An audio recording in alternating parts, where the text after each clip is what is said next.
Hello, guys, and welcome back to the third episode of The Lady in the Town, The Scream. दादी को घर वापस आए कुछ 5 से 6 दिन हो चुके थे और उसी बीच हमारे घर मेहमान भी आए थे। घर में बहुत चहल पहल थी और बहुत खुशी का माहौल था। उनके आने की वजह से अब घर भरा हुआ सा लग रहा था। उस सब मजाकिया माहौल के बीच में एक मुश्किल थी। घर में बहुत मेहमान होने की वजह से सारे रूम्स रात में ऑक्यूपाई होने वाले थे। इसका मतलब अब मुझे नीचे के घर में अकेला सोने का समय आ गया था। हमारे 2 घर हैं और हमारी सारी फैमिली ऊपर के घर में ही रहती है। नीचे वाला घर नया था पर उसे एक स्टोर रूम की तरह इस्तेमाल किया जा रहा था। वहाँ कोई रहता नहीं था। पूरे घर में सामान ही था। बस एक बेडरूम खाली था जहाँ पर एक बेड रखा हुआ था। आज मुझे वहीं पर सोना था। शाम हो गई थी और खाना खाने के बाद मैंने मेहमानों के साथ थोड़ी सी बातें की और मुझे बार बार याद आ रहा था कि आज मैं नीचे के घर में अकेला सोने वाला हूँ। मैं थोड़ा सा डर रहा था पर मैं घर आए मेहमानों को कुछ बता नहीं सकता था और ना ही उनको डराना चाहता था। तो मैं जैसे तैसे हिम्मत जुटाकर नीचे के घर में आ गया। घर में बहुत अंधेरा था। उस वक्त सिर्फ किचन और मैं जिस बेडरूम में सोने वाला था सिर्फ उसी में लाइट थी। तब हॉल से अंदर आते ही मैंने किचन का लाइट लगाया और बेडरूम का दरवाज़ा खोला और जल्दी से बेडरूम का भी लाइट लगाया और हॉल में जाके मैंने हॉल का दरवाज़ा बंद कर दिया। उस समय मेरे पास कोई फ़ोन नहीं था और रात को मुझे नींद भी नहीं आ रही थी। मैं ऐसे ही लेटा हुआ था। मेरे रूम में जो खिड़की है उससे बाहर के पेड़ दिख रहे थे और ठंडी हवा भी चल रही थी। मैं वहाँ पर पहली बार सो रहा था तो मैंने अपने रूम की लाइट शुरू ही रखी थी।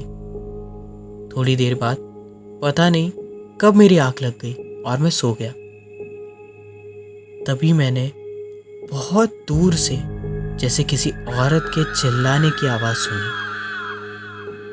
शायद कोई औरत दर्द से या बहुत गुस्से में चिल्ला रही हो। मैंने जैसे ही वो सुना मैं हड़बड़ी में उठकर बैठ गया और यहाँ वहाँ देखने लगा। मैं उस वक्त उस घर में अकेला था और मैं किसी भी हालत में उस पायल वाले औरत को याद नहीं करना चाहता था और ना ही उसके बारे में कुछ ज़्यादा सोचना चाहता था। तो मैंने सब नज़रअंदाज किया और मैंने सोचा ये मेरा वहम है और मैं वापस से सो गया। कुछ आधा ही घंटा हुआ होगा और वापस वही आवाज़ जोर से खिड़की के करीब से आई। मैं फिर से एक बार उठ गया पर इस बार मैं श्योर था कि ये मेरा कोई वहम नहीं है और सही में मुझे कोई औरत गुस्से में चिल्लाते हुए सुनाई दे रही है। मैं उस वक्त डर से कांपने लगा और जल्दी से उठकर मैंने रूम की खिड़की बंद कर ली और वापस से बेड पर बैठ गया और इंतज़ार करने लगा कि ये सही में मेरा वहम ही हो। वो आवाज़ असलियत में मुझे आ ही नहीं रही हो क्योंकि उस वक्त मैं कुछ कर भी नहीं सकता था। मैं उस घर में पूरी तरह अकेला था और अगर मैं चिल्लाता भी तो मेरी आवाज़ किसी को सुनाई नहीं दे सकती थी क्योंकि उस घर से ऊपर तक आवाज़ जाने के लिए मुझे पहले हॉल में आना पड़ता और तब चिल्लाना पड़ता। पर अब मेरी उस रूम को छोड़ने की भी हिम्मत नहीं हो रही थी। मैंने थोड़ी देर बाद फिर सोने की कोशिश की। तभी फिर से वो औरत बहुत तेजी से चिल्लाई।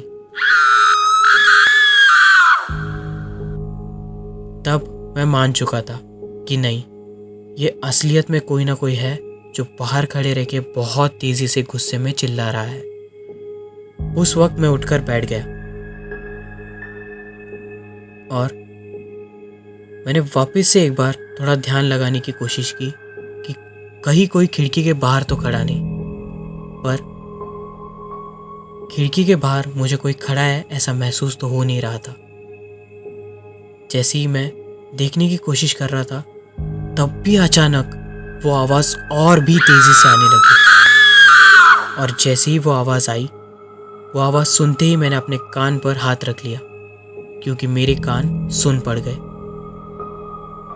और मेरे सर में बहुत तेज़ दर्द होने लगा।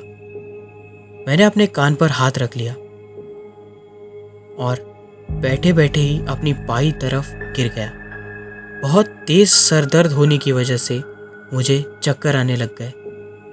तब मैंने अपने हाथ कानों से हटाए और मुझे मेरे हाथ थोड़े गीले महसूस हुए। तब मैंने अपने हाथ देखे तो मेरे हाथ खून से भरे हुए थे। मुझे ऐसा लगा जैसे मेरे कान के दोनों पर्दे फट गए हैं। और वो सब चीज़ें देखकर मैं बहुत ही ज़्यादा डर गया और डर के मारे बेहोश हो गया।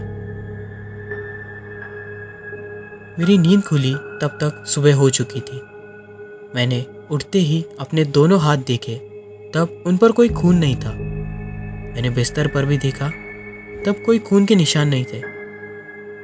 पर हद तो तब हुई जब मैंने देखा जो खिड़की मैंने रात को बंद की थी वो वैसे ही खुली की खुली थी। मैं अंदर ही अंदर बहुत डर गया। मैंने सोचा ये कहीं मैं पागल तो नहीं हो रहा। ये सब कुछ असलियत में होता हो तो मुझे दिखता है, पर इस चीज़ को साबित करने के लिए मेरे पास कोई सबूत नहीं होता। तो ये चीज़ अगर मैं किसी को बताऊंगा भी तो मेरा यकीन कौन करेगा? सब मुझ पर हंसेंगे या फिर धीरे धीरे मुझे पागल समझने लगेंगे। उस वक्त मैं बहुत डरा हुआ था, तो मैं बिना कुछ सोचे वहाँ से निकल गया और ऊपर के घर में पहुँच गया। मैंने पूरा दिन उस चीज़ के बारे में सोचा, पर यह सब शायद एक वहम होगा ये सोचकर मैंने सब कुछ भुला दिया। और असलियत में मैं सब कुछ भूलना ही चाहता था, क्योंकि जो भी चीज़ें मेरे साथ हो रही थी उसका मेरे पास कोई सबूत नहीं रहता था। तो मुझे ऐसा लगने लगा कि शायद से मुझे अपना डेली रूटीन चेंज करना चाहिए। जो मैं रात रात भर जगता हूँ, अब मुझे जल्दी से सो जाना चाहिए, जल्दी से खाना खाना चाहिए। तब मैंने अपना रूटीन उस दिन से चेंज करना शुरू किया और मैं जल्दी खाना खाकर जल्दी से सोने लगा।